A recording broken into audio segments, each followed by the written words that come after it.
Thomas Grant woke to the shrill ring of his phone cutting through the darkness. The digital clock on his nightstand read 2:17 a.m. Only emergency calls came at this hour.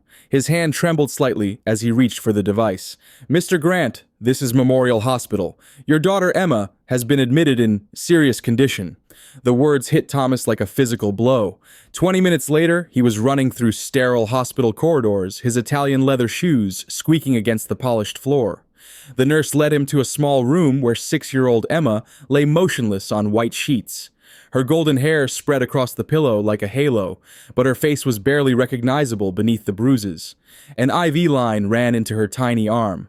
"Emma," Thomas whispered, dropping to his knees beside the bed. "Sweetheart, it's Daddy." Her eyelids fluttered. When she saw him, tears filled her eyes.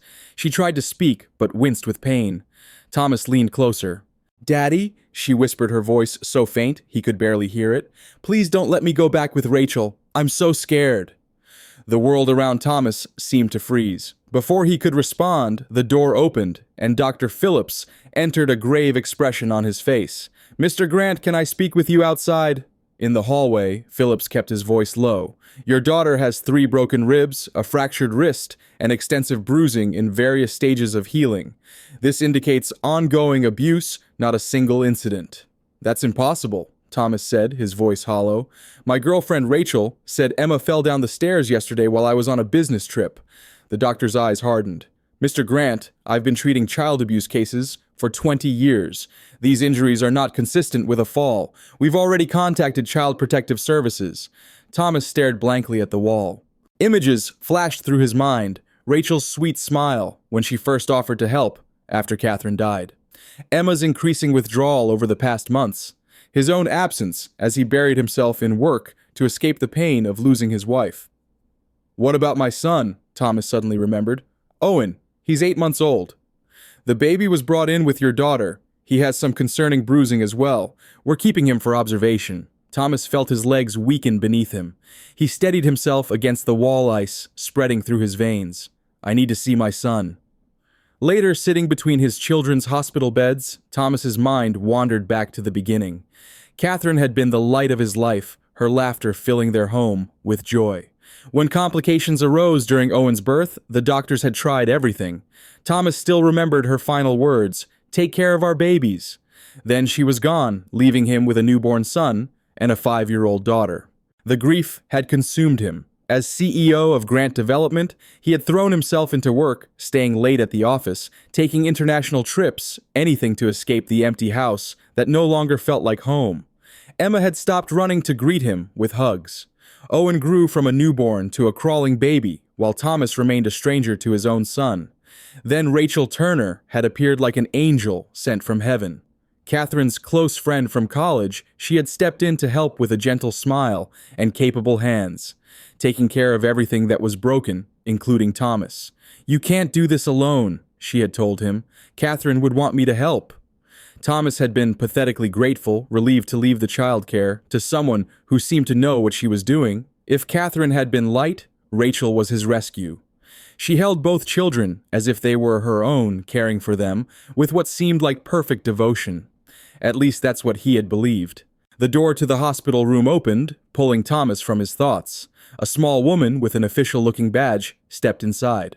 "Mr. Grant, I'm Sarah Chen from Child Protective Services. We need to discuss your children's situation." Thomas straightened. "Of course. Can you explain how your daughter received these injuries?" "I was in Chicago on business. Rachel called to tell me Emma had fallen down the stairs. She said she brought her to the hospital immediately." Sarah's expression remained neutral. "According to the medical report, many of these injuries occurred over several weeks. Were you aware of any previous incidents?" "No, Thomas stopped, shame washing over him. How many nights had he called home just to say goodnight, not even noticing if Emma seemed different? How many weekends had he spent at the office while Rachel took the children to the park? Sarah pulled out a tablet. "Mr. Grant, I need to be direct. Your prolonged absences while your children were in Ms. Turner's care could be interpreted as neglect. The court takes a dim view of parents who fail to protect their children from abuse." Thomas felt his chest tighten. "Are you saying I could lose custody of my children?" "It's a possibility we have to consider. The priority is ensuring Emma and Owen are safe." She paused, studying him. Where is Miss Turner now? I called her from the car. She's on her way. As if summoned by his words, Rachel Turner appeared in the doorway. At 35, she was strikingly beautiful, with dark hair and wide blue eyes that now filled with tears as she rushed to Emma's bedside. "Oh my God, Emma, my poor baby." She stroked Emma's hair with trembling fingers. Thomas noticed how Emma went completely still at her touch. Rachel turned to him, her face a mask of concern. "Thomas, I'm so sorry. I only left her alone for 2 minutes to check on Owen. When I heard the crash..." Her voice broke. "I should have watched her more carefully." Thomas watched her performance with growing unease. Had Rachel always been this theatrical? Or was he only noticing now because he was looking for it? Sarah Chen cleared her throat. "Ms. Turner, I'm from Child Protective Services. I'd like to speak with you privately about the incident." Rachel's eyes widened. "Of course, anything to help poor Emma." She squeezed Thomas's arm. "We'll get through this together." As they left the room, Thomas noticed Emma watching Rachel with an expression he had never seen before on his daughter's face. Pure fear. A nurse entered to check Emma's vital signs. "Your daughter is stable, Mr. Grant. Try to get some rest. There's a waiting room down the hall with coffee." Thomas nodded but didn't move. Rest was impossible. His entire world had just been turned upside down. If what the doctor said was true, if Rachel had been hurting his children while he was away, then he had failed in the most fundamental duty of a parent. He had failed to protect them. The worst part was, he couldn't even deny the accusation of neglect. How many bedtime stories had he missed? How many of Emma's questions had he answered with distracted uh-hus while checking his email? He had outsourced his responsibility to Rachel, grateful for the freedom to bury himself in work rather than face his grief. Now his children were paying the price. Thomas stepped into the hallway just as Rachel and Sarah Chen finished their conversation. Rachel's face was tear-streaked, but she managed a brave smile when she saw him. "The social worker just has a few more questions for you," she said, squeezing his arm again. "I'll stay with the children." Something in her tone made Thomas hesitate. "Actually, why don't you get some coffee? I'll be back soon." And in a private consultation room, Sarah Chen got straight to the point. "Mr. Grant, Ms. Turner's account of a simple fall doesn't match the medical evidence. I'm concerned about allowing your children to return home with her present."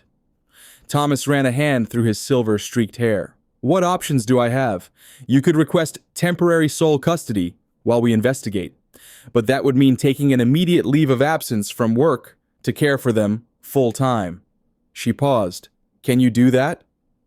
The question hung in the air. 6 months ago, the answer would have been an immediate no.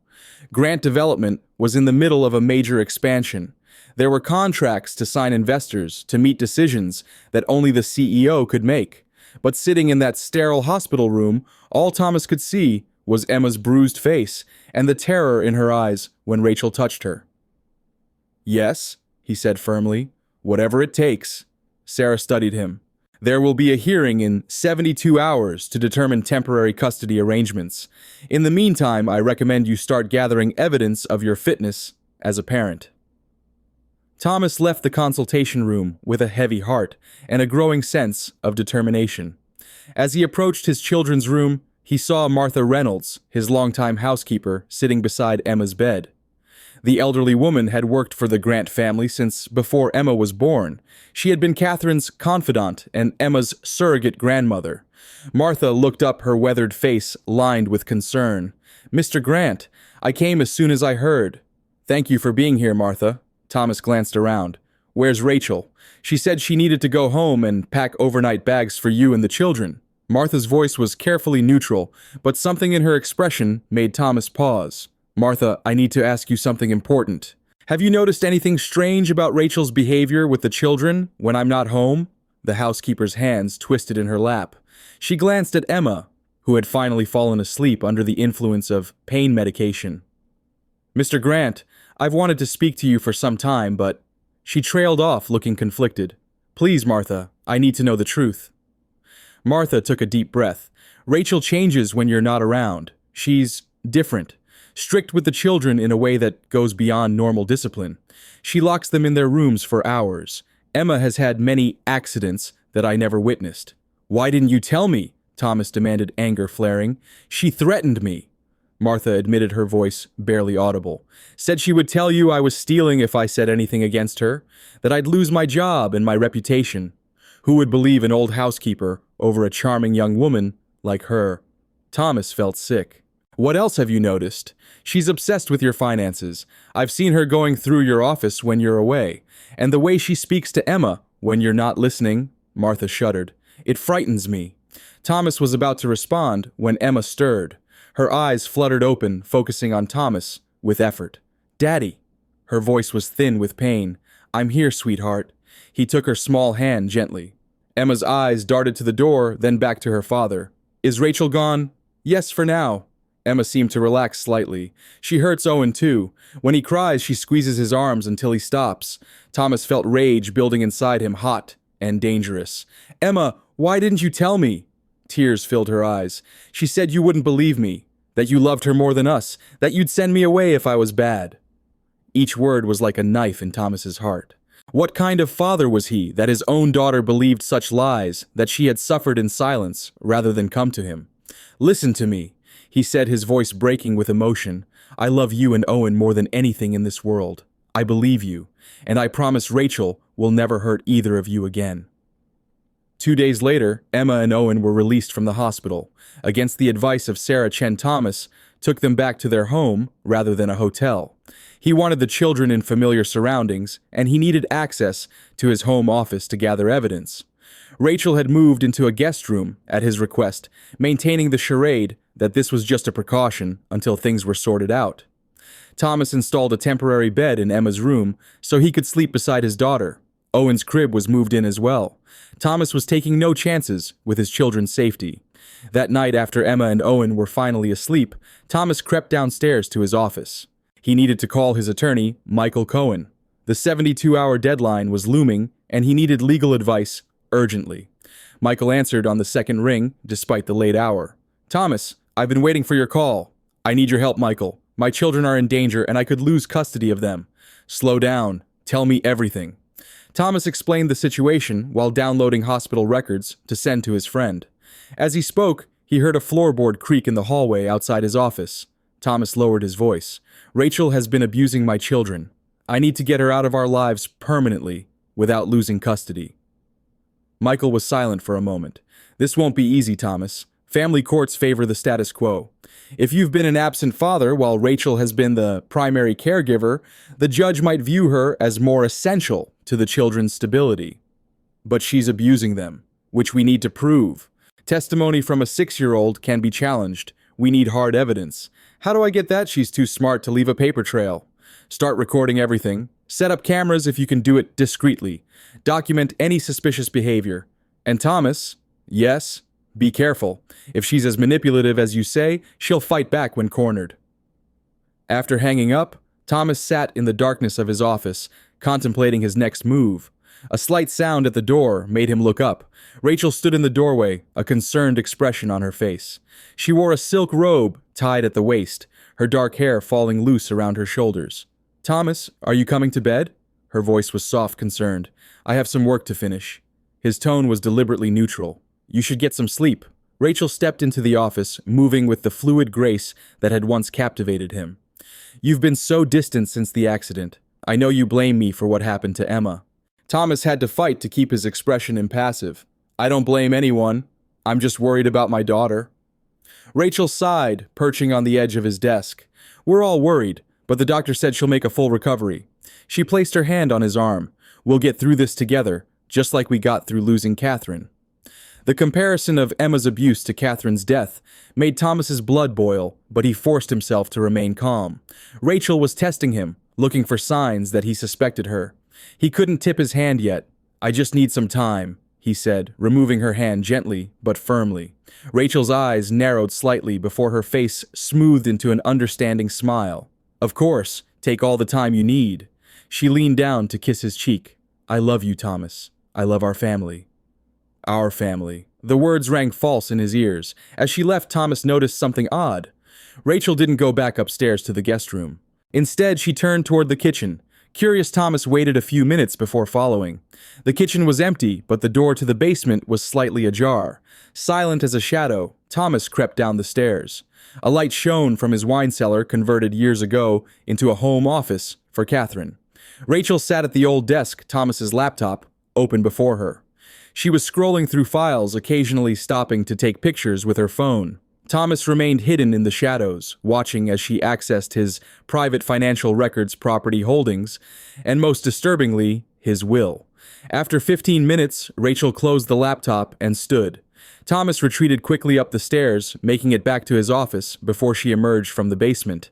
His heart pounded against his ribs. What had he just witnessed? The next morning, Thomas woke early, his body stiff from sleeping in the chair beside Emma's bed. His daughter was still asleep, her bruised face peaceful in repose. Owen gurgled softly in his crib, batting at a hanging mobile. Thomas picked up his son, marveling at how much he had grown in the months Thomas had been distracted by work. Owen had Catherine's eyes, deep blue and inquisitive. He reached up to touch his father's face with chubby fingers. "I'm so sorry, little man," Thomas whispered. "I haven't been the father you deserve." Downstairs, Rachel was already in the kitchen preparing breakfast. The scene was so domestic, so normal, it was surreal given what Thomas now knew. "Good morning," she said brightly. "I made pancakes, Emma's favorite. I thought it might cheer her up." "That's thoughtful." Thomas settled Owen into his high chair. "I'm going to stay home today. Actually, I've decided to take a leave of absence from work. The children need me right now." Rachel froze momentarily before recovering. "That's wonderful, Thomas. The children will be so happy to have you around more, and it gives me a chance to go back to my volunteer work at the hospital." The hospital, where she claimed to spend 3 days a week helping cancer patients. Another lie, Thomas wondered. He made a mental note to check. "I thought I'd take Emma to the park today if she feels up to it," he said casually. "Some fresh air might do her good." "Oh, I don't think that's wise." Rachel's tone remained pleasant, but her eyes hardened slightly. "The doctor said she needs rest. And what about your meeting with the Singapore investors? You've been planning that for months." "David can handle it." Thomas sipped his coffee. "The children are my priority now." Rachel studied him over the rim of her coffee cup. "This is quite a change, Thomas. Just last week you said the Singapore deal was make or break for the company's Asian expansion. Near-death experiences have a way of shifting perspectives." He met her gaze steadily. "Don't you think something dangerous flickered in Rachel's eyes before she smiled? Of course, family first. That's what Catherine would want."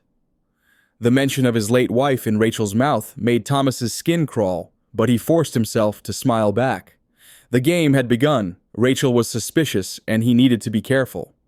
While Rachel was in the shower, Thomas slipped out to meet the private security specialist Michael had recommended. The man installed hidden cameras throughout the common areas of the house and provided Thomas with a small recording device to carry with him. "Remember," the specialist warned, "in most states you need two-party consent for audio recording, but video without audio in your own home is generally permissible." Thomas nodded. "I understand the legal risks, but my children's safety comes first." Back home, Thomas spent the morning with Emma reading her favorite stories and helping her draw. The child was quieter than before her accident, but seemed to relax slightly with Rachel out of the room. "Daddy," Emma said hesitantly as they colored, "is Rachel going to live with us forever?" Thomas set down his crayon. "Would that bother you, sweetheart?" Emma looked down at her, drawing a picture of their family at the beach. Thomas noticed she had drawn only 3 figures himself, Emma and baby Owen. Rachel was conspicuously absent. "She's not like Mommy," Emma whispered. "Mommy never hurt us." Thomas felt his throat tighten. "No, sweetheart. Mommy loved you very much. Rachel pretends to love us, but she's different when you're not here. She gets angry and says mean things." Emma's voice dropped even lower. "She told me it's my fault Mommy died." Thomas had to fight to control the rage that surged through him. "That is absolutely not true, Emma. What happened to Mommy was no one's fault, especially not yours." "Then why did Rachel say it?" "Because Rachel is not a good person, and she won't be living with us much longer." Emma looked up, hope flickering in her eyes. "Promise." "I promise." Thomas pulled his daughter into a gentle hug, mindful of her injuries. "I'm going to fix this, Emma. I'm so sorry I didn't protect you before." That afternoon, while Rachel took Owen for a checkup at the pediatrician, Thomas used the opportunity to search her belongings. In her dresser beneath layers of carefully folded lingerie, he found a burner phone. The call log showed frequent communications with a number Thomas didn't recognize. He was about to replace the phone when it vibrated in his hand. A text message appeared on the screen. "Time running out. Grant still suspicious. We need to accelerate plans." Thomas felt a chill run down his spine. Rachel wasn't working alone. He quickly photographed the message and returned the phone to its hiding place. Next, he checked Rachel's laptop, but it was password protected. In her closet, he found a locked metal box tucked behind her shoes. Thomas noted its location, but didn't attempt to open it. He couldn't risk Rachel knowing he had been searching her things. As he turned to leave her room, something caught his eye. On Rachel's nightstand sat a silver watch with a delicate face, the kind worn on a chain rather than a wrist. Thomas recognized it immediately. It had belonged to Catherine, a family heirloom passed down from her grandmother. Thomas distinctly remembered placing it in Catherine's jewelry box after her funeral. How had Rachel gotten it? He picked up the watch, turning it over in his hand. The inscription on the back read, "To Catherine, my North Star. Love always, Thomas." Hearing the front door open, Thomas quickly replaced the watch and left the room, his mind racing. Rachel had been systematically inserting herself into every aspect of his life, replacing Catherine piece by piece. But why? What was her endgame? The answer came to him with sickening clarity as he recalled the text message. "We need to accelerate plans." This wasn't just about abusing his children or even stealing from him. Something far more sinister was at work. As Rachel entered with Owen, Thomas forced a smile. "How was the checkup?" "Perfect." Rachel beamed, bouncing Owen on her hip. "The doctor says he's completely recovered from his little fall." Thomas reached for his son. "Let me take him. You've been on your feet all morning." Rachel hesitated fractionally before handing over the baby. Thomas immediately checked Owen's arms, noting fresh red marks just above his elbow. Rage surged through him, but he kept his expression neutral. "I was thinking," Rachel said, watching him closely, "maybe we should take a family vacation once Emma is better. Get away from all this stress." "That's an interesting idea." Thomas bounced Owen gently, earning a giggle from the baby. "Where would you suggest?" "The lake house, perhaps. It's so peaceful there. Just the four of us, no distractions." The lake house, isolated on 20 acres of private woodland miles from the nearest neighbor. A perfect place for accidents to happen. "I'll think about it," Thomas said, turning away to hide the disgust in his eyes. "Right now, I need to focus on the custody hearing." "Custody hearing?" Rachel's voice sharpened. "What custody hearing?" Thomas turned back, affecting surprise. "Didn't I mention it? Child Protective Services has scheduled a preliminary hearing. Standard procedure in cases of suspected child abuse." Rachel's face paled. "But that's ridiculous. It was an accident." "Of course it was." Thomas kept his tone neutral. "But they have to investigate any suspicious injuries. You understand?" Rachel's eyes narrowed. "What exactly are you saying?" "Thomas, I'm not saying anything. I'm just following protocol to ensure the children's safety. The children are perfectly safe with me." Rachel's voice had an edge now. "I've sacrificed everything for them, for this family. And we appreciate it." Thomas met her gaze steadily. "The hearing is just a formality." Rachel stared at him for a long moment. "When is this hearing?" "Tomorrow morning." "So soon?" Her voice rose slightly. "Shouldn't we have a lawyer present?" "Actually, Michael Cohen is already handling it. He's the best family attorney in the city." Something dark flashed in Rachel's eyes. "I see. And when were you planning to tell me all this?" "I'm telling you now." Thomas shifted Owen to his other arm. "Will that be a problem?" Rachel's face smoothed into a smile that didn't reach her eyes. "Of course not. I have nothing to hide." That night, after putting the children to bed, Thomas called Michael from the privacy of his car in the garage. "I've found something, Michael. Rachel isn't working alone. There's someone else involved, someone she's been communicating with about plans for me." "This changes things," Michael said gravely. "Have you considered she might be after more than just your money, Thomas? If the abuse is deliberate, calculated." "I know what you're suggesting." Thomas ran a hand over his face. "The Catherine's death might not have been from natural causes. It's worth investigating, and in the meantime, you need to get those kids away from her. The hearing isn't until tomorrow morning. Then don't let them out of your sight until then." Thomas ended the call and sat in the darkness of his car, contemplating his next move. The thought that Rachel might have had something to do with Catherine's death was almost too horrific to contemplate. Yet it would explain so much about her behavior, her calculated insinuation into his life and the lives of his children. As he stepped out of his car, Thomas noticed a movement at the window of his home office. Rachel stood there watching him, her figure illuminated by the soft glow of a desk lamp. She didn't move or try to hide when their eyes met. Instead, she smiled slowly, deliberately, before drawing the curtains closed. A chill ran down Thomas's spine. Rachel knew he was on to her. The pretense was over. Thomas hurried into the house and up to Emma's room where he had left the children sleeping. His heart nearly stopped when he found Emma's bed empty. In a panic, he checked Owen's crib. The baby was gone too. Looking for something, Rachel's voice came from the doorway. She stood there holding Owen with Emma clutching her robe, looking terrified. "What are you doing with my children?" Thomas's voice was deadly calm, despite the fear gripping his heart.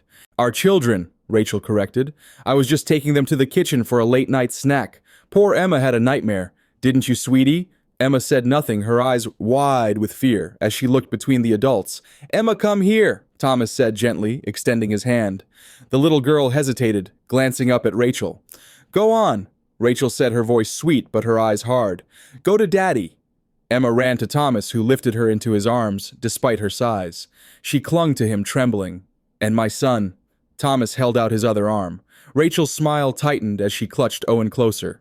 "He's comfortable where he is. Aren't you, little one?" Thomas took a step forward. "Rachel, give me my son."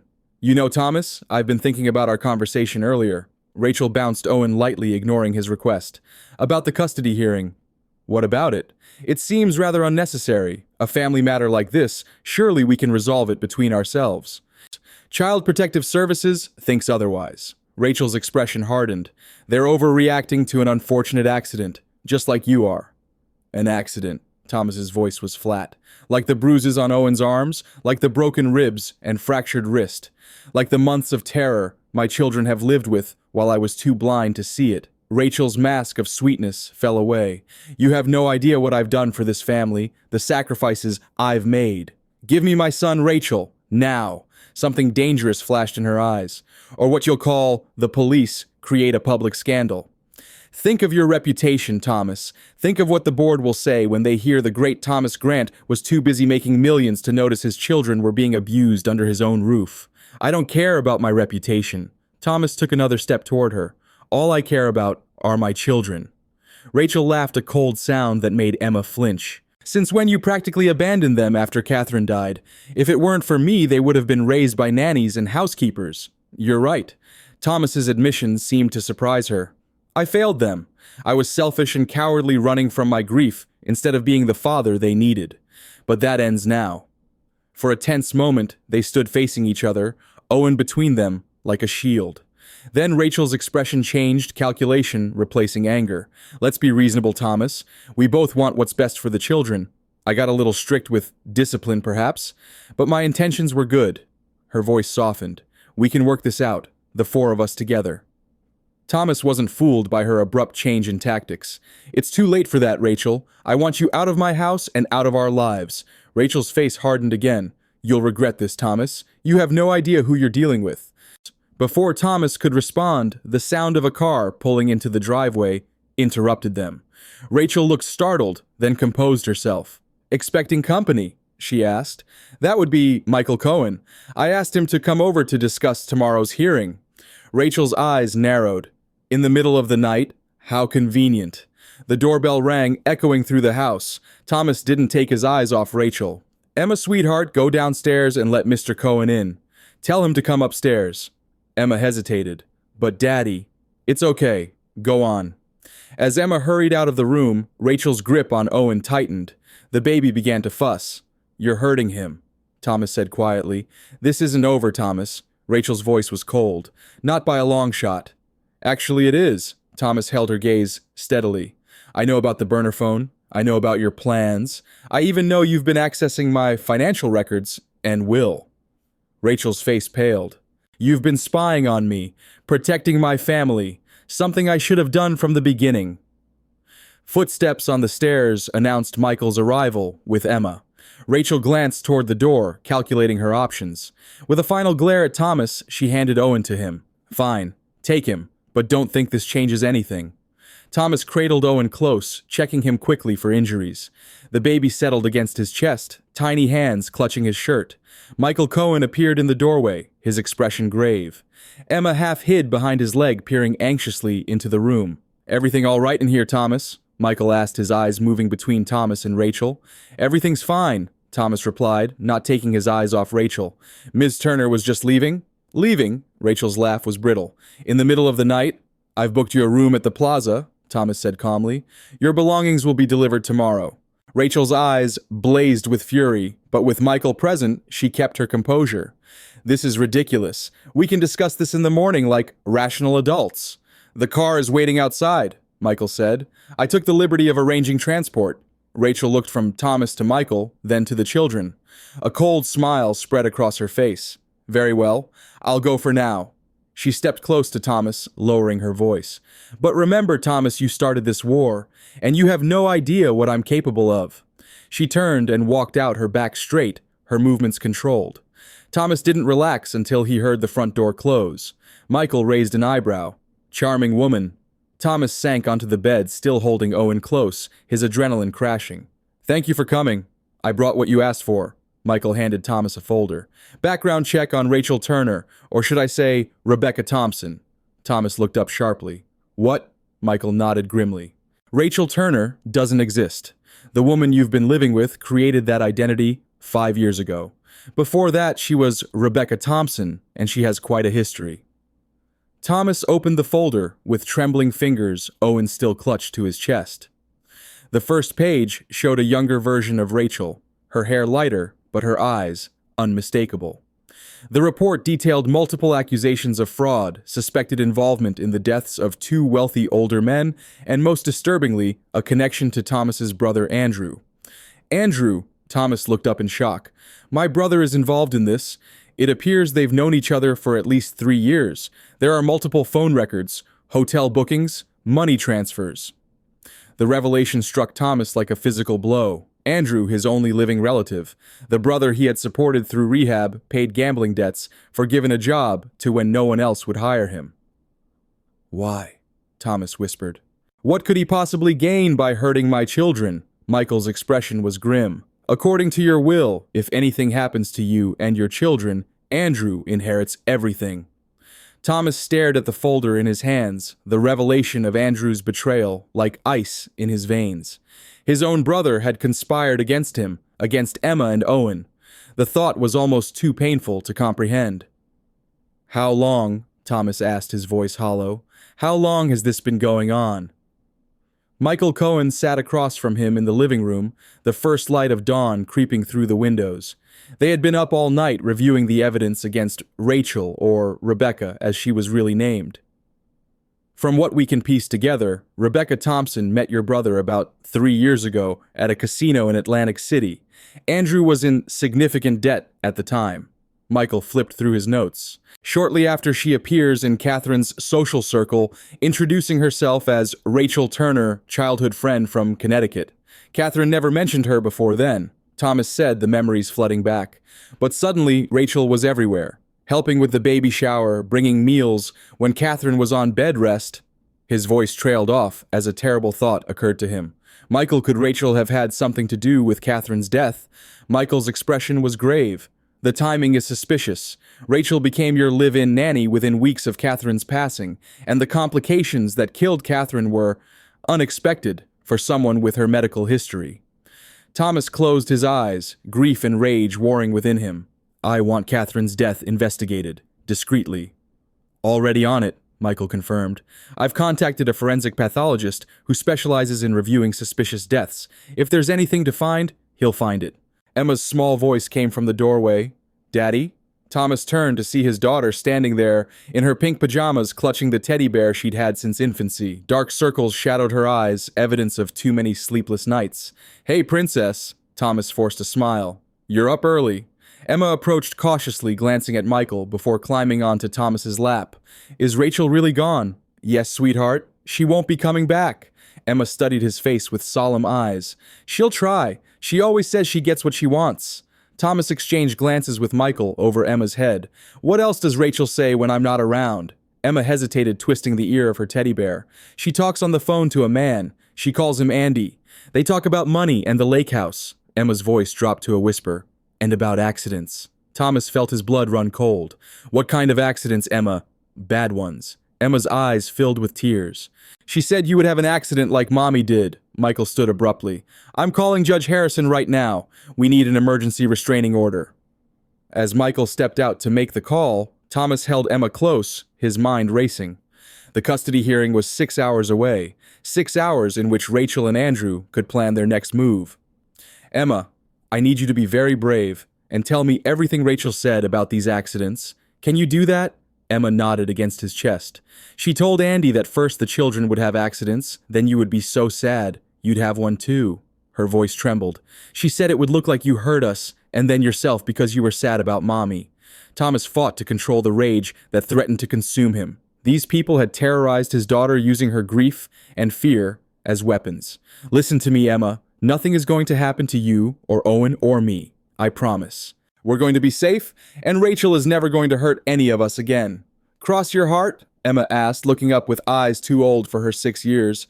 Cross my heart, Thomas made the childhood gesture. Now do you think you can be my special helper today? I need someone very brave to keep an eye on Owen while I talk to Mr. Michael about some grown-up things. Emma nodded solemnly. I can do that. Owen likes when I sing to him. That's perfect. Thomas kissed the top of her head. Why don't you go check if he's awake? When Emma had gone upstairs, Michael returned, his expression grim. Judge Harrison has granted the restraining order. Rachel can't come within 500 feet of you or the children. But Thomas, there's more. Rebecca Thompson isn't her only alias. We've found at least 3 others, all with similar patterns. Similar how? She targets wealthy families usually where one spouse has recently died or is terminally ill. She insinuates herself as a caregiver, then accidents begin to happen. Thomas felt ill. And no one has connected these cases. Different states, different names. She's careful. Michael handed him another file. This was Rebecca Thompson 5 years ago in Seattle. Notice anything? Thomas studied the photograph of a smiling brunette standing next to an elderly man in a wheelchair. She looks different, but those eyes, unmistakable. That's Harold Winfield, tech millionaire. Died of a stroke 8 months after that photo was taken. His children from his first marriage were supposed to inherit everything, but a surprise new will left most of his estate to his devoted nurse, Rebecca. Let me guess, Thomas said bitterly. The children contested the will. They tried. Rebecca disappeared with $3 million before the case went to court. Reappeared a year later as Rachel Turner with a new look and background story. Thomas ran a hand over his face. And now she's targeted my family with Andrew's help. Speaking of your brother, Michael said, checking his phone, my investigator reports Andrew withdrew $50,000 in cash yesterday afternoon, purchased a one-way ticket to Mexico City. He's running. Thomas stood pacing the room. He knows Rachel's been exposed. Not necessarily. Rachel might not have told him about last night. We should use that to our advantage. Thomas stopped pacing. You're suggesting I confront Andrew before he disappears. It might be our only chance to get concrete evidence against Rachel. If Andrew thinks you're still in the dark about his involvement, he might reveal their plans. The idea of facing his brother, of pretending ignorance while knowing of Andrew's betrayal, made Thomas physically ill. But Michael was right. They needed evidence that would stand up in court, not just Emma's testimony and circumstantial connections. Set it up, Thomas said. But I want Martha here with the children while I'm gone, and a security detail outside the house. Already arranged, and Thomas, Michael looked at him seriously, wear a wire. We need to record everything. 2 hours later, Thomas sat in an upscale coffee shop in downtown Chicago, a discreet recording device concealed under his shirt. Andrew was late, which wasn't unusual. His younger brother had never been known for punctuality. Thomas sipped his coffee, trying to calm his nerves. How could he face Andrew without revealing his knowledge of the betrayal? How could he look into the eyes of the man who had conspired to harm his children and not react with the rage boiling inside him? At last, Andrew appeared, pushing through the glass doors with his usual casual swagger. At 45, Andrew Grant was still handsome in a rakish way, his blonde hair stylishly tousled, his clothes expensive but deliberately casual. The very picture of the wealthy playboy living off his successful brother's generosity. "Tommy!" Andrew grinned, clapping Thomas on the shoulder before sliding into the seat across from him. "This is a surprise. Your assistant made it sound urgent." Thomas forced a smile. "Thanks for coming on short notice. Coffee? Something stronger wouldn't hurt." Andrew eyed him curiously. "You look like hell, big brother. Trouble in paradise." Thomas leaned forward, lowering his voice. "It's Rachel. There's been an incident." Andrew's smile faltered almost imperceptibly. "Incident? What kind of incident?" "Emma's in the hospital. Broken ribs, fractured wrist. The doctors are calling it abuse." Thomas watched his brother's reaction carefully. Andrew's face showed concern, but his eyes calculated. "Jesus, Tommy, that's awful. But surely Rachel wouldn't— she adores those kids." "That's what I thought," Thomas said, injecting doubt into his voice. "But Emma says Rachel hurt her deliberately. Child Protective Services is involved now." Andrew ran a hand through his hair. "Kids make up stories sometimes, especially after losing their mother. Emma's probably confused, mixing up dreams with reality." The casual dismissal of Emma's suffering made Thomas want to reach across the table and grab his brother by the throat. Instead, he sighed heavily. "Maybe, but there's a custody hearing this morning. If the judge believes Emma, you could lose the kids." Andrew nodded sympathetically. "That would be tragic. Absolutely tragic." Was there a hint of satisfaction in Andrew's voice? Thomas couldn't be sure. "I don't know what to do, Andy." Thomas allowed genuine distress to color his tone. "Rachel's moved out temporarily. I'm thinking of taking the kids to the lake house for a while. Get away from everything." Andrew's eyes sharpened with interest. "The lake house? That's probably a good idea. When would you go?" "Tomorrow, maybe, if the hearing goes well." Thomas hesitated, then added, "Actually, I was hoping you might join us. I could use the support right now." The invitation clearly caught Andrew off guard. He recovered quickly, nodding with false enthusiasm. "Of course, Tommy. Anything for my brother. Though I might need to join you a day or two later. Got some business to wrap up first." "Business?" Thomas raised an eyebrow. "I thought the Wellington project was on hold." Andrew waved dismissively. "Other ventures. Nothing for you to worry about." Thomas took another sip of coffee, watching his brother over the rim of his cup. It's funny. In all this chaos, I realized I never updated my will after Owen was born. Should probably take care of that before we leave for the lake." Andrew's fingers tensed around his coffee cup. "Probably a good idea, though I'm sure the current one is fine." "Maybe. But it still lists you as guardian of Emma if something happens to me. With Owen now, and given your lifestyle, I'm thinking Martha might be more suitable." The muscle in Andrew's jaw twitched. "Martha, the housekeeper Tommy, she's got to be pushing 70. She loves those kids, and they love her." Thomas shrugged. "Just thinking out loud." Andrew's phone buzzed. He glanced at it, his expression shifting subtly. "Excuse me, Tommy. Need to take this." As Andrew stepped outside to take the call, Thomas signaled to Michael, who was sitting at a table across the room, pretending to read a newspaper. Michael nodded and discreetly moved closer to the window where Andrew stood. Through the glass, Thomas could see his brother's animated gestures, his face flushed with agitation. When Andrew returned, his composure was barely intact. "Everything okay?" Thomas asked innocently. Fine, fine. Just a client." Andrew glanced at his watch. "Listen, Tommy, I hate to cut this short, but I've got a meeting across town. Call me after the hearing, okay? And seriously consider what I said about Emma. Kids get confused. Don't let some overzealous social worker break up your family." Thomas nodded, playing along. "I'll keep that in mind. Thanks for meeting me, Andy." As Andrew hurried out of the coffee shop, Michael slid into the vacated seat. "He called Rachel," Michael said without preamble. "My associate was close enough to hear. They're planning something at the lake house, something about accelerating the timeline, since you're getting suspicious." Thomas felt cold dread settle in his stomach. Did they suspect I was recording them? I don't think so. Andrew seemed genuinely surprised by your invitation to the lake house. It's disrupted their planning. Thomas removed the wire from under his shirt. "Did we get enough?" Andrew was careful. He never explicitly mentioned harming you or the children. But combined with the evidence against Rachel and your daughter's testimony, it strengthens our case. Thomas checked his watch. 2 hours until the hearing. Let's head back to the house. I want to go over Emma's testimony one more time. The drive home was tense. Thomas's mind racing with scenarios. How far would Rachel and Andrew go? What was their ultimate plan? And most disturbingly, had they been responsible for Catherine's death? As they turned onto Thomas's street, Michael suddenly tensed. "Thomas, look!" A police car sat in Thomas's driveway, lights flashing. Beside it stood Rachel, talking animatedly to two officers. She spotted Thomas's car and pointed her face a perfect mask of distress. "What the hell?" Thomas pulled over sharply. "Stay calm," Michael warned. "This is a tactic. She's trying to regain control of the narrative." They exited the car as one of the officers approached. "Mr. Grant, I'm Officer Davis. We received a call from Ms. Turner alleging you've kidnapped her children and are refusing to let her see them." "Her children?" Thomas felt his temper rising. "Officer, those are my biological children. Ms. Turner is not related to them in any way. She was my girlfriend until I discovered she was abusing my daughter." Rachel stepped forward, tears streaming down her face. "Thomas, please. You can't keep the children from me. We're a family." The performance was flawless, her voice breaking with emotion.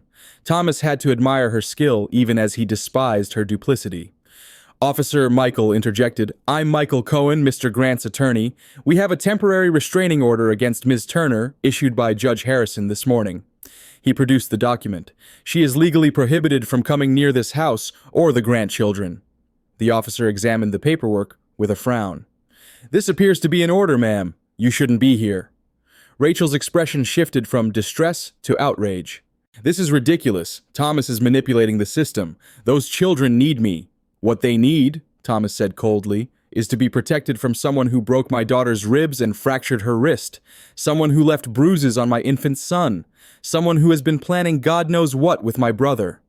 Rachel's eyes narrowed at the mention of Andrew.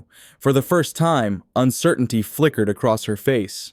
"Officers," Michael said smoothly, "Ms. Turner is currently under investigation by Child Protective Services. There's a custody hearing in less than 2 hours where all this will be addressed. I suggest you escort Ms. Turner from the premises in accordance with the restraining order." The officers exchanged glances. "Ma'am, you need to come with us. You can present your case to the judge at the hearing." Rachel stood her ground. "I want to see the children first. I have a right to see them." "No, you don't," Thomas said firmly. "Not anymore." For a moment, Rachel's mask slipped, completely revealing the cold calculation beneath. Then, composing herself, she turned to the officers. "Fine, I'll go, but this isn't over, Thomas." As the police escorted Rachel to her car, Thomas felt a chill that had nothing to do with the morning air. Rachel had escalated quickly, trying to use the authorities against him. What would her next move be? Inside the house, Martha Reynolds was sitting on the living room floor with Emma and Owen, building a tower of blocks. The elderly housekeeper looked up with relief when Thomas entered. "Thank goodness you're back, Mr. Grant. There was a dreadful scene outside." "We handled it, Martha. Is everything okay in here?" Emma abandoned the blocks and ran to her father. "Rachel came to the door, Daddy. She was yelling and saying mean things. Martha wouldn't let her in." Thomas lifted Emma into his arms. "You're safe now. Rachel can't come near you anymore." Martha approached, wringing her hands. "Mr. Grant, there's something else. While you were gone, I found this in Rachel's dresser." She handed him a small vial with a handwritten label, Digitalis. Thomas looked to Michael, who took the vial with a frown. "Digitalis?" Thomas asked. "Isn't that a heart medication?" "In proper doses," Michael confirmed. "In larger amounts, it causes heart failure that can mimic natural causes." The implications hung in the air like a poisonous cloud. Catherine had died of heart failure following complications from childbirth. "I need to call the pathologist," Michael said quietly, "and the police." The next 2 hours passed in a blur of preparation. Thomas and Michael coached Emma gently for her possible testimony, assuring her she only needed to tell the truth. Martha packed an overnight bag for each of them, as they would be staying at a hotel until Rachel was no longer a threat. At the courthouse, Thomas was surprised to see Dr. Olivia Walker, the child psychologist who had examined Emma in the hospital. "Dr. Walker," Thomas greeted her. "I didn't expect to see you here." The psychologist smiled gently. "I felt I needed to be present." Emma shared some concerning details during our session that the judge should hear. "What kind of details?" Thomas asked, a knot forming in his stomach. Dr. Walker glanced at Emma, who was sitting with Martha nearby. "Emma has been drawing pictures, disturbing ones, showing a woman hurting a little girl and baby while a man watches. She pulled a folder from her bag. In her most recent drawing, the woman is giving something to a pregnant lady who then gets sick. Thomas took the drawing with trembling hands. Emma's childish figures were unmistakable, a dark-haired woman giving a bottle to a pregnant blonde woman, while a man who looked like Andrew stood in the background. "Catherine," Thomas whispered. "She's drawing Rachel poisoning Catherine." Dr. Walker nodded grimly. Children often express through art what they can't verbalize. Emma may have witnessed something without understanding its significance at the time. Thomas stared at the drawing, a wave of nausea washing over him. Emma had seen something. His 6-year-old daughter had carried this terrible knowledge alone, with no one to tell no one who would believe her. "Mr. Grant," the bailiff appeared at Thomas's elbow. "The hearing is about to begin." The family court was smaller than Thomas had expected, with none of the grandeur of the criminal courts. Judge Angela Davis, a stern-looking woman in her 60s, peered at them over reading glasses as they filed in. Rachel was already seated with her attorney, Victoria Hammond, a sharp-featured woman known for her aggressive tactics in custody cases. Rachel had transformed herself, again wearing a modest navy dress, her hair pulled back in a simple ponytail, the very picture of a concerned maternal figure. As Thomas took his seat, he noticed Andrew slipping into the back of the courtroom. Their eyes met briefly before Andrew looked away, an unreadable expression on his face. "This is a preliminary hearing regarding the custody of minor children, Emma Grant, age 6, and Owen Grant, age 8 months, Judge Davis began.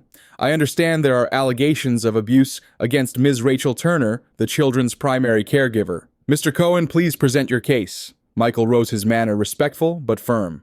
"Your Honor, we are seeking sole custody for Mr. Thomas Grant, the children's biological father, and a permanent restraining order against Ms. Turner based on substantial evidence of physical and emotional abuse." Michael presented the medical reports detailing Emma's injuries, then called Martha Reynolds to the stand. The elderly housekeeper testified about the changes in Rachel's behavior when Thomas was absent, the locked doors, the children's fear. Victoria Hammond's cross-examination was brutal. "Mrs. Reynolds, isn't it true you resented Ms. Turner from the beginning, that you saw her as replacing your role in the household?" Martha remained composed. "No, ma'am. I welcomed anyone who could help those poor children after their mother died. But what I witnessed was not help. It was cruelty." Dr. Walker testified next, presenting Emma's drawings and her professional assessment that the child showed classic signs of abuse-related trauma. "These drawings are particularly concerning," Dr. Walker explained, showing the courtroom Emma's artwork. "The consistent depiction of the female figure as threatening the repeated imagery of physical harm, and most disturbingly, this drawing which appears to show the poisoning of a pregnant woman." Victoria Hammond objected immediately. "Your Honor, this is pure speculation. A child's drawings are hardly evidence of anything beyond an active imagination." "On the contrary," Dr. Walker countered, "children's artwork is a recognized diagnostic tool in cases of trauma. Emma's drawings show remarkable consistency in the depiction of her abuser and the nature of the abuse." Judge Davis studied the drawings with a frown. "I'll allow the testimony, but with appropriate weight given to its interpretive nature." Throughout the proceedings, Thomas watched Rachel. Her face remained composed, occasionally showing appropriate concern or gentle disapproval, but her eyes burned with a cold fury that belied her calm exterior. When it was Victoria Hammond's turn to present her case, she painted Rachel as the victim of a wealthy man's capricious accusations. "Ms. Turner stepped into this broken family at its darkest hour," Hammond declared. "She sacrificed her own career and personal life to care for these children when Mr. Grant was too consumed with grief and work to fulfill his paternal duties. Now that he's suddenly decided to be a father again, he finds it convenient to push aside the woman who has been these children's true parent for nearly a year." Thomas felt the sting of truth in Hammond's words.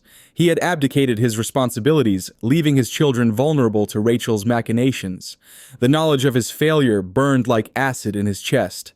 Rachel took the stand, her performance flawless.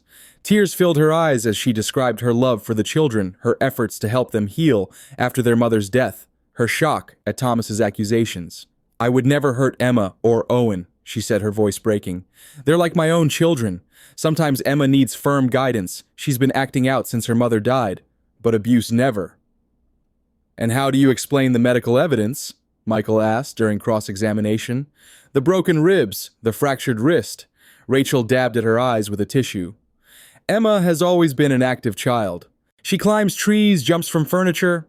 I've warned Thomas countless times about her risky behavior, but he rarely paid attention to such details. And the bruises on Owen's arms? Babies bruise easily, Rachel said smoothly. Owen is learning to crawl. He bumps into things. Any pediatrician will tell you this is normal. Michael changed tactics. Ms. Turner, or should I say Ms. Thompson, Rebecca Thompson, Elizabeth Palmer, Jennifer White. How many identities have you assumed over the years? Rachel's composure slipped momentarily. I don't know what you're talking about. My name is Rachel Turner. Michael handed Judge Davis a folder. Your Honor, we have evidence that Ms. Turner has operated under at least 4 different identities in the past decade, each time insinuating herself into wealthy families, experiencing loss or illness, each time followed by suspicious accidents. Victoria Hammond was on her feet instantly. Objection. This is character assassination with no relevance to the custody matter at hand. On the contrary, Michael countered, it goes directly to Ms. Turner's credibility and the potential danger to the Grant children. Judge Davis reviewed the documents with a deepening frown. I'll allow it. Ms. Turner, please answer the question. Rachel's mask cracked further.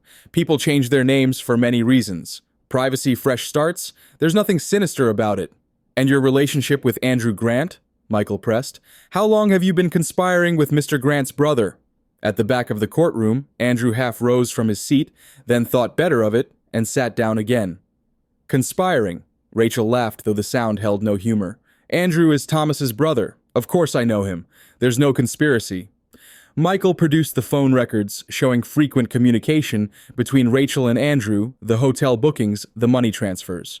Your Honor, Michael said, we have reason to believe Ms. Turner and Andrew Grant have been planning to harm Mr. Grant and his children for financial gain. Andrew Grant stands to inherit everything if Thomas and his children die.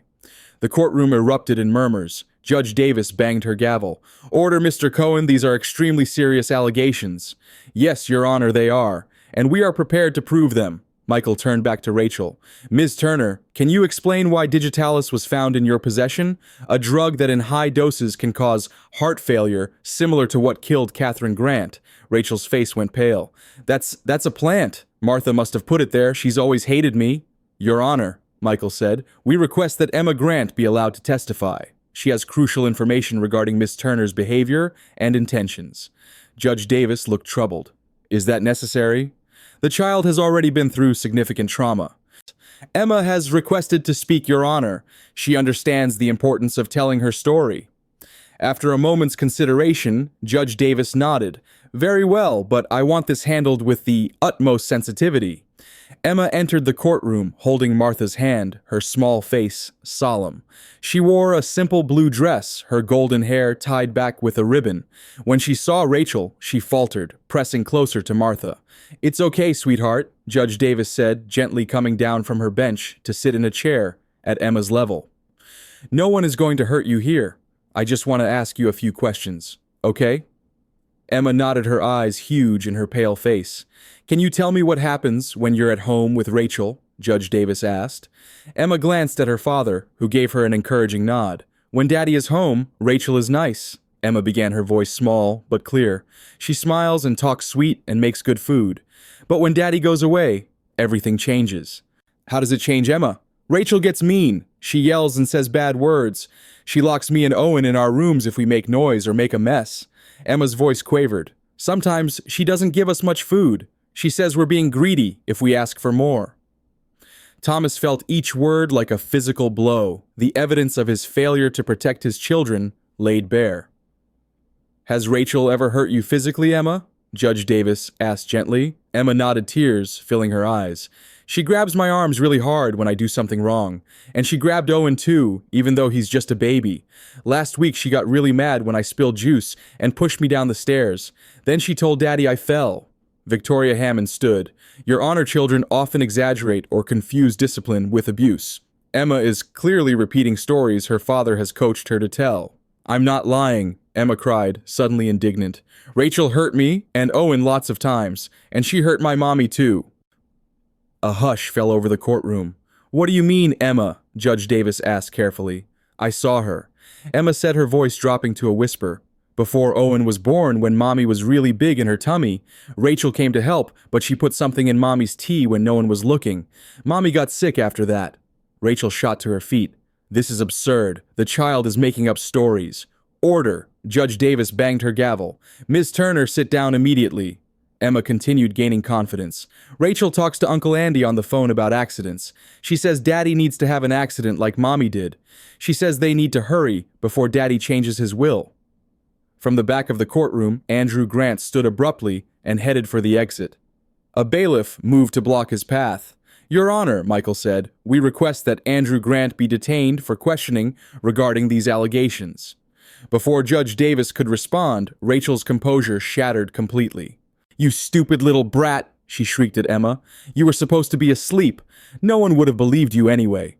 The outburst confirmed everything.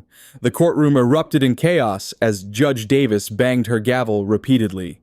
"Bailiff, take Ms. Turner into custody," she ordered. "Mr. Grant, you and your children are to remain under court protection until this matter is fully investigated." As the bailiffs led a struggling Rachel away, she locked eyes with Thomas. "This isn't over, Thomas," she hissed. "Not by a long shot." Thomas rushed to Emma, gathering her into his arms. "You were so brave, sweetheart. So incredibly brave." Emma clung to him, her small body shaking with relief. "Is it really over, Daddy? Is Rachel gone for good?" Thomas looked over at Andrew, now being questioned by court officers, then at Rachel being led away in handcuffs. "Yes, sweetheart. It's over. They can't hurt us anymore." But even as he spoke the words, Thomas knew the battle was far from over. Rachel and Andrew had been planning this for years. They wouldn't give up easily, and somewhere deep in his soul, Thomas knew that Catherine's death had not been from natural causes. His children had been targeted from the beginning. As they left the courthouse under police escort, Thomas made a silent vow. He would uncover the full truth about Rachel Thompson and his brother. He would get justice for Catherine, and most importantly, he would never again fail in his duty to protect his children. The hotel suite felt like a sanctuary after the intensity of the courthouse. Emma sat on the plush sofa beside Martha, coloring quietly while Owen napped in a portable crib. Thomas stood by the window watching the city lights come on as dusk fell. Michael entered, his face grave. The police searched Rachel's apartment. They found more digitalis fake identification documents, and most damning, a detailed journal outlining her relationship with Andrew and their plans for you and the children. "And Catherine?" Thomas asked, his voice hollow. "Was her death part of their plan too?" Michael hesitated, glancing at Emma. "Perhaps we should discuss this privately." Thomas nodded. "Martha, could you take Emma to get some ice cream from the hotel restaurant? Owen should sleep for another hour." After they left, Michael handed Thomas a thin folder. The preliminary report from the pathologist who reviewed Catherine's medical records. He's requesting permission to exhume her body for further testing, but he's already found irregularities in the original autopsy. Thomas opened the folder with trembling hands. The medical terminology swam before his eyes, but certain phrases stood out starkly consistent with digitalis poisoning, misdiagnosed as natural heart failure, gradual administration over time. "They killed her," Thomas whispered, grief and rage choking his voice. "Rachel poisoned Catherine while pretending to help her through the pregnancy. And Andrew, my own brother." "Andrew is talking," Michael said, "trying to cut a deal. He claims Rachel masterminded everything, that he was just following her lead." Thomas laughed bitterly. "Of course he is. Andrew never takes responsibility for anything. According to his statement, the original plan was for Rachel to marry you after a suitable mourning period. But you were resistant to the idea, so they developed an alternate plan involving the children's accidents, followed by your suicide." Thomas closed the folder, unable to bear any more. What happens now? Rachel will be charged with child abuse immediately, with more serious charges, pending the investigation into Catherine's death. Andrew is facing conspiracy charges, at minimum. Michael's expression softened slightly. "The children are safe, Thomas. That's what matters most right now." Thomas nodded, moving to check on Owen. The baby slept peacefully, unaware of the danger that had surrounded him. Thomas gently touched his son's soft cheek, marveling at his innocence. "I failed them, Michael," he said quietly. "I was so consumed by my own grief that I left my children vulnerable to monsters." "You're here now," Michael replied. "That's what counts." A soft knock at the door interrupted them. Michael opened it cautiously, then stepped aside to admit a police detective. "Mr. Grant, I'm Detective Ramirez. I'm afraid I have some disturbing news. Rachel Thompson has escaped custody." Escaped custody. Thomas felt the blood drain from his face. "How is that possible?" Detective Ramirez's expression darkened. This wasn't a random opportunity she seized. She had an accomplice, a nurse at the processing center, who slipped her a key to the restraints. When they transferred her to the hospital for supposed chest pains, a black sedan was waiting at the emergency entrance with a female driver. "We're still trying to identify her." "Female driver." Thomas exchanged worried glances with Michael. "We believe Rachel has a network we weren't aware of," Ramirez continued. "The nurse has connections to Harold Winfield's estate, the tech millionaire whose death Rachel profited from in Seattle. This was planned well before she was even arrested." Thomas moved to the window, scanning the street below, as if expecting to see Rachel watching from the shadows. "She's coming for the children. That's what she meant when she said it wasn't over." "We've stationed officers outside your suite," Ramirez assured him, "and we've alerted all transportation hubs. Every precaution is being taken." Thomas wasn't comforted. "You don't know Rachel. She has contingencies for her contingencies." A terrible thought struck him. Martha and Emma. "They're downstairs in the restaurant." Without waiting for a response, Thomas rushed from the suite, Ramirez close behind. The hotel's restaurant was half full, with early dinner patrons, but Thomas saw no sign of Martha or his daughter. "They should be here," he said, panic rising in his throat. Martha specifically said they'd be at table 12, near the window. The hostess approached with a professional smile. "Can I help you, sir? An elderly woman and a little girl," Thomas said urgently. "They should have been seated about 20 minutes ago at table 12. The hostess checked her tablet. "Oh yes, Mrs. Reynolds. She and the little girl were seated there, but they left about 10 minutes ago. A hotel staff member delivered a message that you needed them upstairs immediately." Hotel staff. Thomas felt his world collapse. What did this person look like? A woman in a hotel uniform, blonde hair tucked under her cap.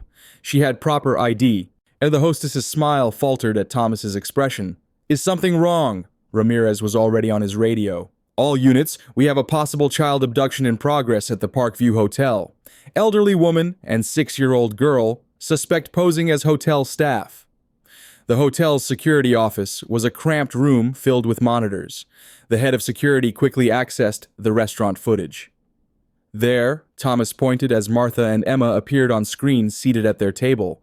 10 minutes later, a blonde woman in a hotel uniform approached, leaning down to speak to them. Martha looked surprised but nodded, and they followed the woman out. "Run the footage through all cameras," Ramirez ordered. The security chief tracked their movement through the lobby to the service elevator. They took the service elevator to the parking garage. The parking garage cameras showed the three entering a black SUV with tinted windows. As the vehicle pulled away, the driver turned briefly toward the camera. "Stop!" Thomas exclaimed. "Go back." The security chief rewound the footage. Thomas leaned closer, studying the woman's face. "Those eyes," he whispered. "It's Rachel. She's wearing a disguise, but I'd know those eyes anywhere." "What about the other woman?" Ramirez asked, pointing to the driver. "She looks familiar." Thomas studied the grainy image. "I've never seen her before." "I have," Michael said grimly. "That's Jennifer White, another of Rachel's identities from 5 years ago, which means there are 2 Rachels," Thomas finished, horror dawning. "She has an accomplice who looks like her." Ramirez was already updating his team. Thomas stood frozen, watching the SUV disappear with his daughter and Martha. "Owen," he suddenly remembered. "We need to get back to the suite." They rushed back upstairs to find Michael standing protectively over Owen's crib, his phone pressed to his ear. "Any sign of them?" Michael asked, hanging up. Thomas shook his head, his face ashen. "It wasn't just Rachel. She has a doppelganger, someone who looks enough like her to fool cameras and witnesses." Michael cursed under his breath. "The judge just called. The search warrant for Andrew's properties turned up something unexpected. We found financial records linking Rachel to 3 other people, all women who match her general description. They've been working together for years, targeting wealthy families." Thomas felt physically ill. A team of con artists. "More like a family business," Michael said. "Based on the DNA records we found, they appear to be sisters." "Sisters," Thomas repeated numbly. "And now they have my daughter and Martha." "We've identified a property," Ramirez interrupted, checking his phone. Andrew apparently owns a cabin near your lake house that wasn't in his name, purchased through a shell company 3 years ago. That's where they're taking them, Thomas said with certainty. It's remote isolated, no witnesses. We've dispatched units to the location, Ramirez said, but it's nearly 2 hours away. I'm coming with you, Thomas said, gathering Owen from his crib. Mr. Grant, I strongly advise. That's my daughter. Thomas cut him off, his voice like steel. And Martha has been family for 20 years. I'm coming. End of discussion. The drive to the Lake District was torturous.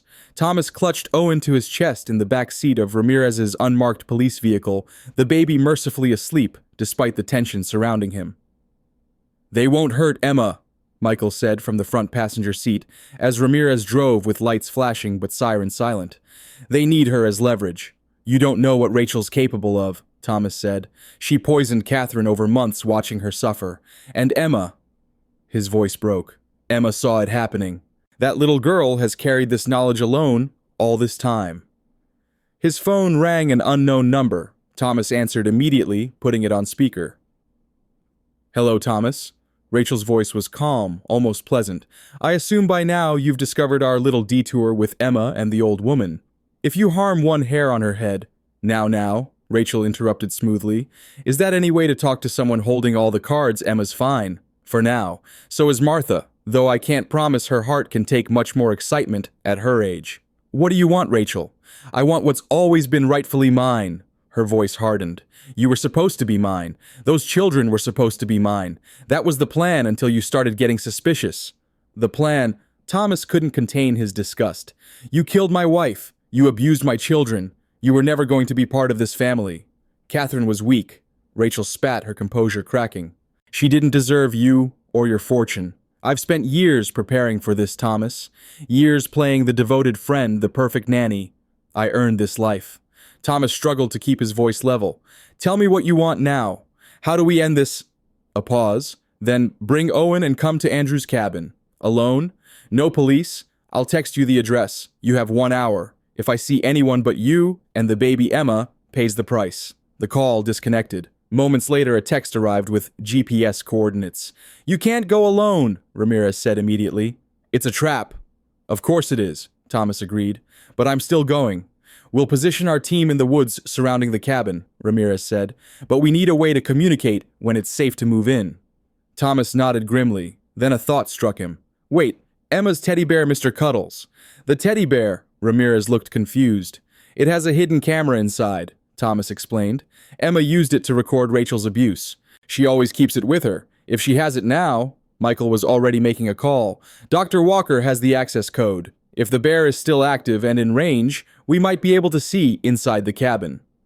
20 minutes later, they pulled off the main road onto a Forest Service path about a mile from the cabin coordinates.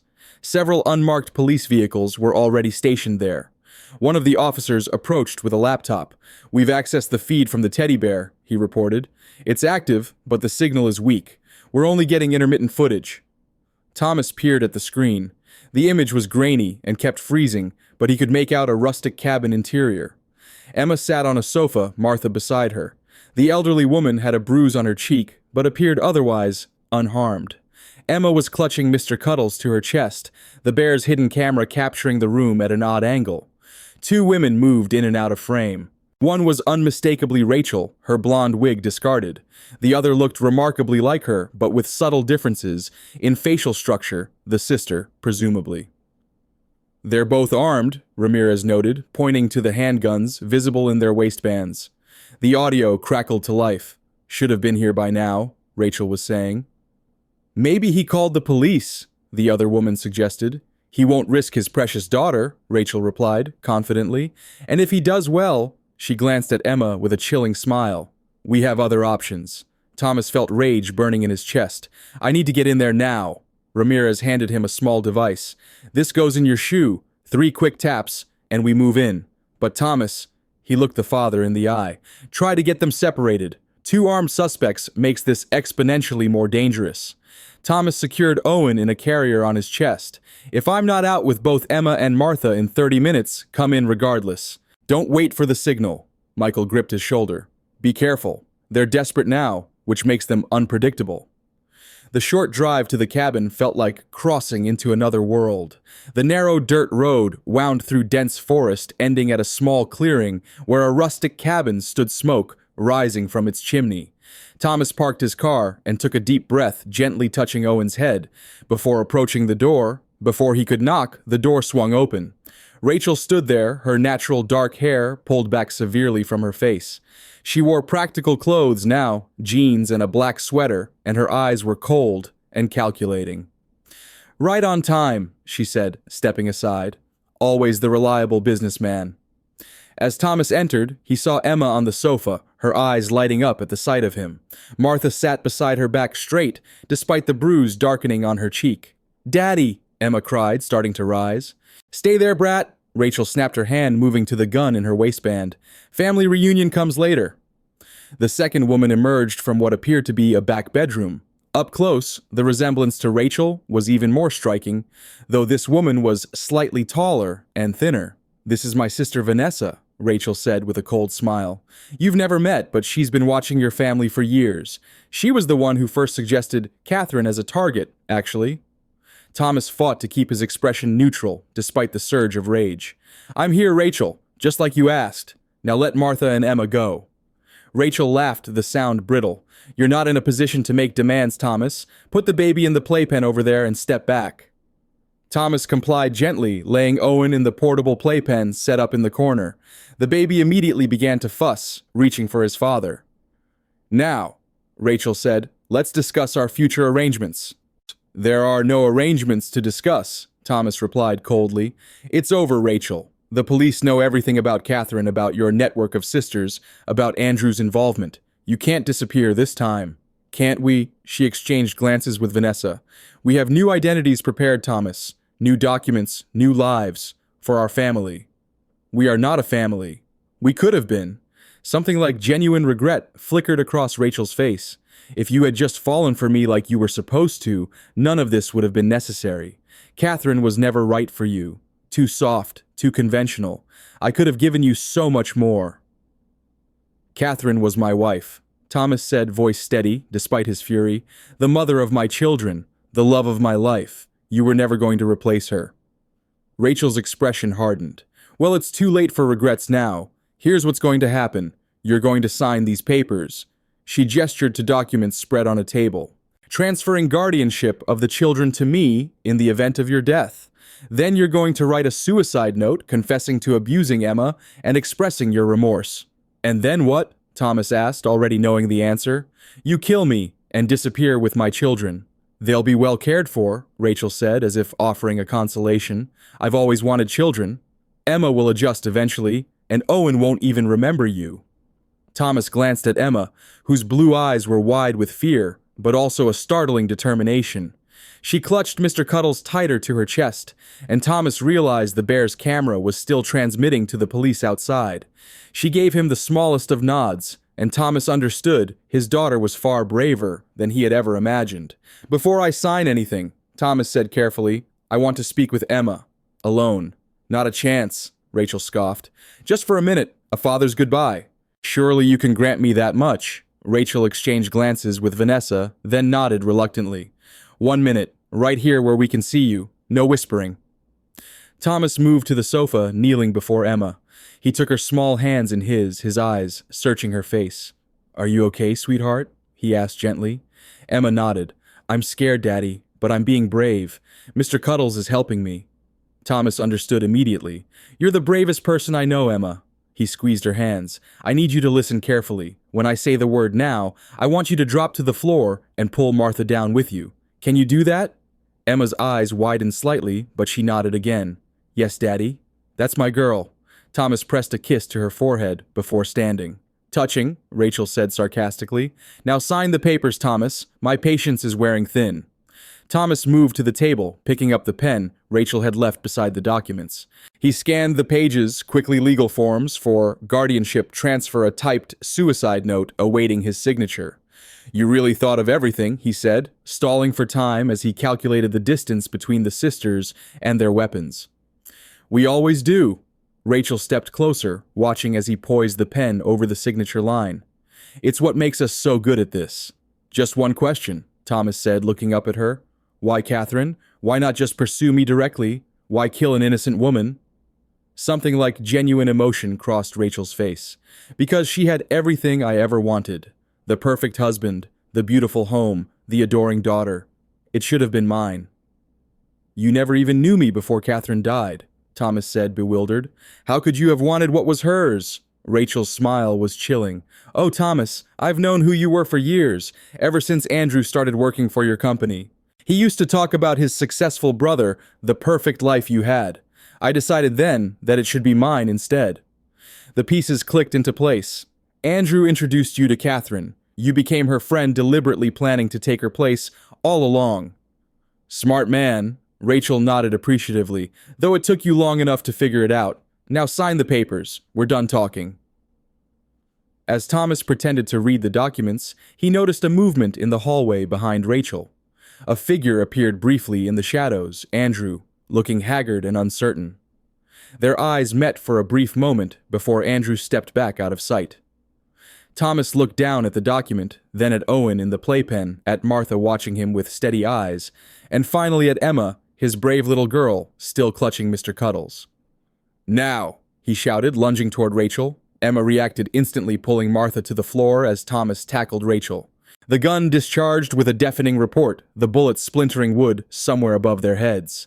Thomas grappled with Rachel, his greater strength giving him the advantage despite her vicious resistance. Vanessa moved to aim her weapon at Thomas, but suddenly Andrew appeared behind her, grabbing her arm and forcing it upward. The gun fired into the ceiling as they struggled. "Run!" Thomas shouted to Emma and Martha. "Get outside!" Martha pulled Emma toward the door as Thomas pinned Rachel to the floor, knocking the gun from her grasp. It skittered across the hardwood, stopping near the wall. Rachel's face contorted with fury. "You'll regret this," she hissed, clawing at his face. "I'll never stop coming for what's mine." "They were never yours," Thomas growled, struggling to restrain her wrists. "And you'll never get near my children again." In the corner of the room, Andrew and Vanessa continued to fight for control of the second gun. Vanessa was surprisingly strong for her size, and Andrew was clearly struggling. The gun discharged again, and Andrew cried out, blood blooming on his shoulder. He staggered backward, but managed to stay on his feet. "Andy!" Thomas called out, still restraining a thrashing Rachel. "I'm okay!" Andrew gasped. "Tommy, I didn't know what they were planning for the kids. I swear, I never wanted them hurt." "Liar," Vanessa spat, aiming the gun at Andrew. "You knew everything. You introduced us to Catherine. You helped plan her murder." "I thought it was about the money," Andrew said, voice breaking. "I didn't know about Catherine until it was too late. And the children, I never agreed to harm the children." Rachel laughed bitterly beneath Thomas. Poor Andy. Always the weak link. Always the disappointment. Thomas heard sirens approaching. The police had seen enough through Mr. Cuddles' camera. He needed to keep the sisters talking until help arrived. "How many others?" he demanded. "How many families have you destroyed?" Rachel's smile was cold with pride. "We're artists, Thomas. We create new lives from the ashes of the old. The Winfields in Seattle, the Montgomerys in Boston, the Zhangs in San Francisco. We bring justice to those who don't deserve their wealth and privilege." "Justice?" Thomas couldn't hide his disgust. "You're nothing but common murderers." "We're survivors," Rachel snarled. "While you grew up with everything, we grew up with nothing. 4 sisters in the foster system passed around like unwanted baggage. We made ourselves into the perfect chameleons, and we take what should have been ours all along." The cabin door burst open. Detective Ramirez and his team rushed in, weapons drawn. Police freeze. Thomas rolled away from Rachel, raising his hands.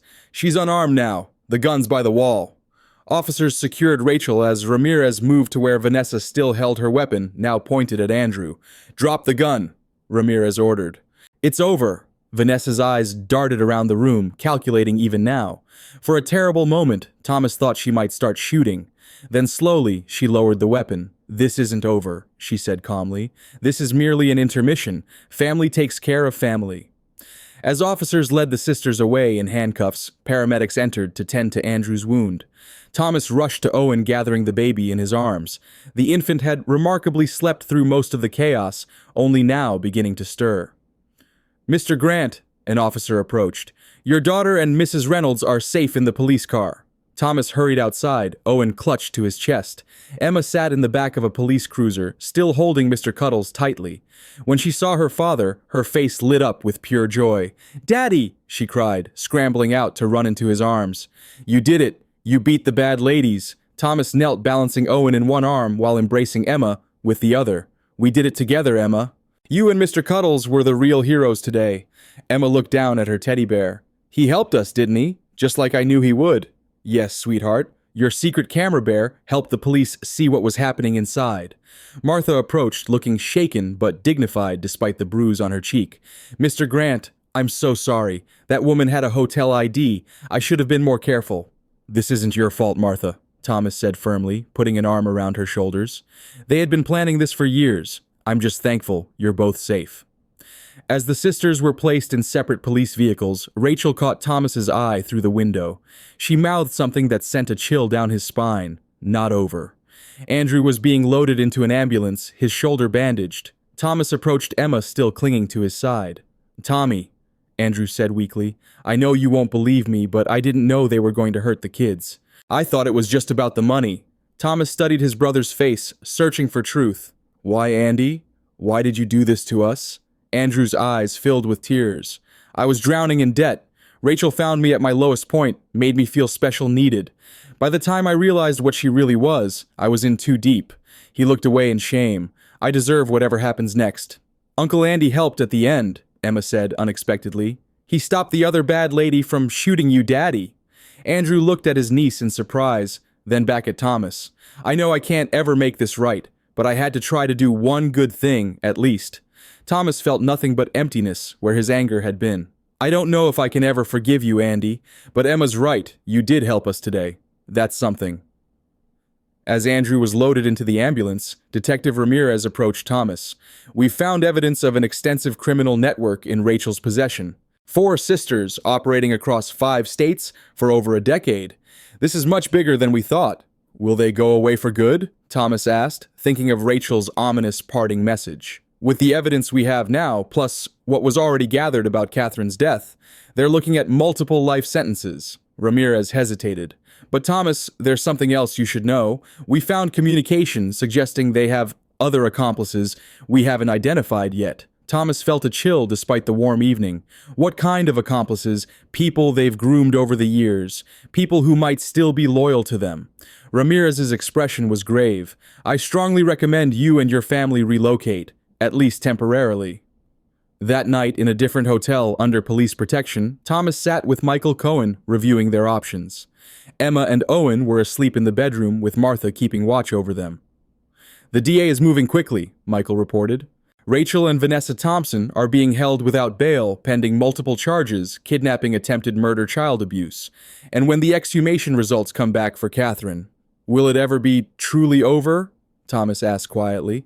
"Will my children ever be safe from these people?" Michael hesitated. "The sisters will likely spend the rest of their lives in prison, but their network, that's harder to dismantle. We should consider witness protection." Thomas shook his head.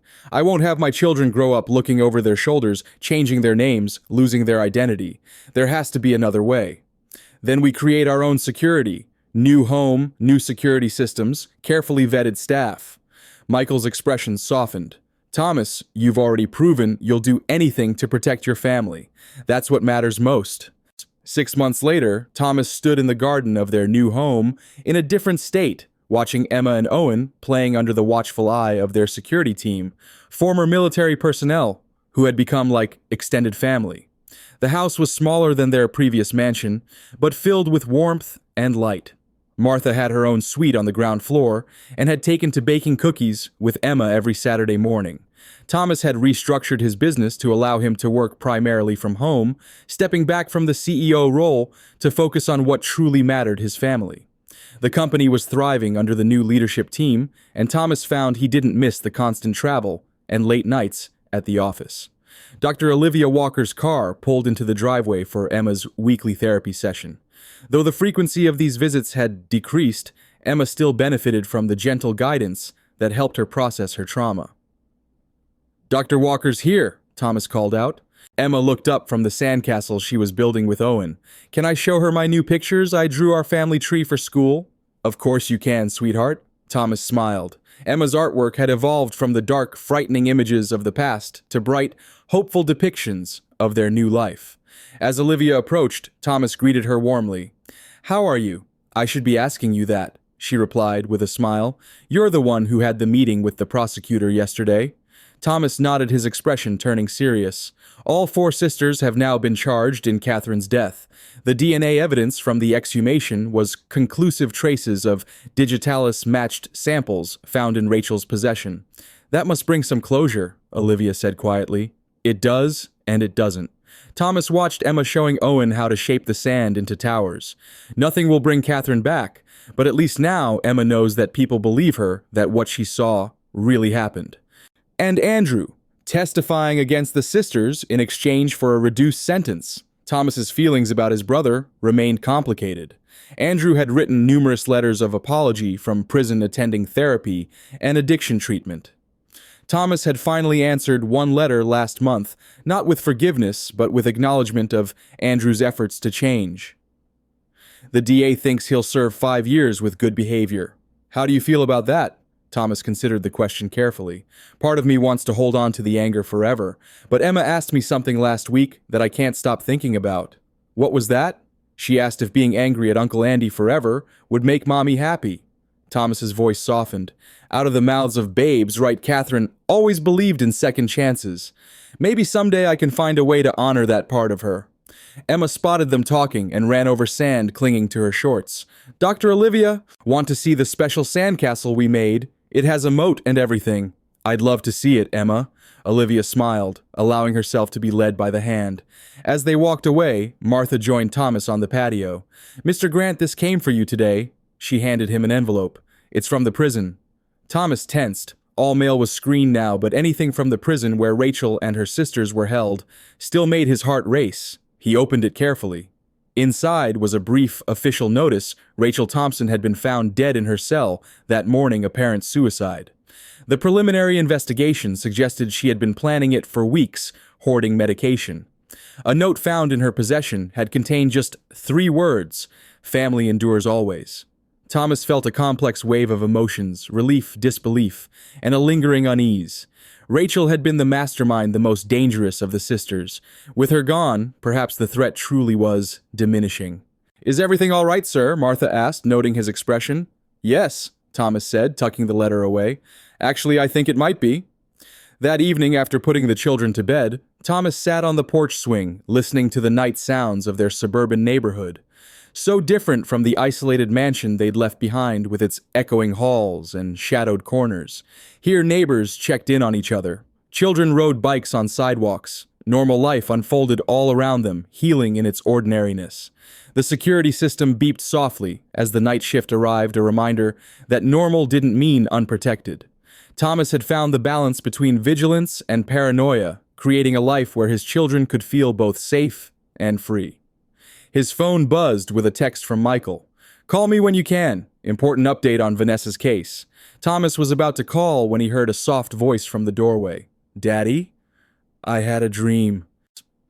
He turned to see Emma in her nightgown, her golden hair tousled from sleep. "A bad one, sweetheart." She shook her head, climbing onto the swing beside him. "No, it was about Mommy. She was in our garden planting flowers and she was smiling. She told me to tell you that we're okay now. That we're safe." Thomas felt his throat tighten with emotion. "That sounds like a very good dream, Emma." "It wasn't scary at all," Emma confirmed, leaning against his side. "Dr. Olivia says dreams like that are healing dreams. They help our hearts feel better." "Dr. Olivia is very wise," Thomas said, putting his arm around his daughter's shoulders. They sat together in comfortable silence, the swing moving gently back and forth. After a while, Emma spoke again. "Daddy, is it true that the bad lady can't hurt us anymore? I heard you talking to Martha." Thomas hesitated, always careful to be truthful with Emma without burdening her. "Yes, sweetheart, Rachel is gone now. She can't hurt anyone anymore." Emma nodded, absorbing this. "What about the other bad ladies? They're going to stay in prison for a very long time." Thomas squeezed her shoulder gently. "And we have people watching over us, keeping us safe. Like guardian angels." Thomas smiled. "Something like that, plus our special security system and Mr. Rodriguez's team." Emma was quiet for a moment, then said with childish certainty, "And we have Mr. Cuddles too. He protects us." Thomas looked at the well-worn teddy bear clutched in Emma's arms. The hidden camera had been removed months ago, but Emma still treated the stuffed animal as her special protector. In many ways, it was that bear had helped save their lives. "Yes," Thomas agreed. "We have Mr. Cuddles too." Emma yawned, her eyes growing heavy. "I like our new home, Daddy. I don't want to leave." "We won't have to leave," Thomas assured her. "This is our home now, for as long as we want it to be. Promise? I promise." Thomas kissed the top of her head. "Cross my heart." As Emma drifted back to sleep against his shoulder, Thomas called Michael. "What's the update?" he asked quietly. "Vanessa is talking," Michael said. "After hearing about Rachel's death, she's decided to cooperate in exchange for protection. She's naming names Thomas people who worked with them, financial backers, potential targets." "Is this really the end then?" Thomas hardly dared to hope. "I think it might be," Michael replied. "The sisters' network is unraveling fast. And Thomas Vanessa confirmed something else. Catherine wasn't just a random target. She was chosen specifically because of you." "Me, why?" "Because you were the kind of father they never had. The kind who would do anything to protect his family once he realized they were in danger. Rachel believed that if she removed Catherine, you would eventually transfer that devotion to her." Thomas looked through the window to where his children slept peacefully. "She never understood what real love is." "No," Michael agreed. "She didn't."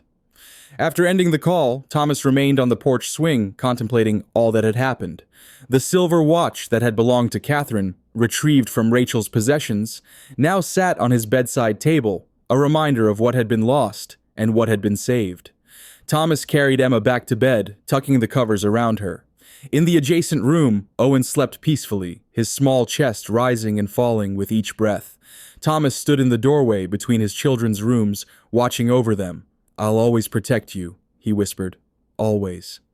The next morning dawned bright and clear. Thomas woke to the sounds of children's laughter and the smell of coffee brewing. Normal sounds, safe sounds, the sounds of a family rebuilding. In the kitchen, Martha was teaching Emma how to make pancakes, while Owen sat in his high chair, happily mashing banana into his mouth and hair. "Good morning," Thomas said, accepting the coffee Martha handed him. "Those pancakes smell amazing." Emma beamed with pride. "I'm making them shaped like animals. This one's a bear, see? Like Mr. Cuddles." "Very impressive." Thomas ruffled her hair.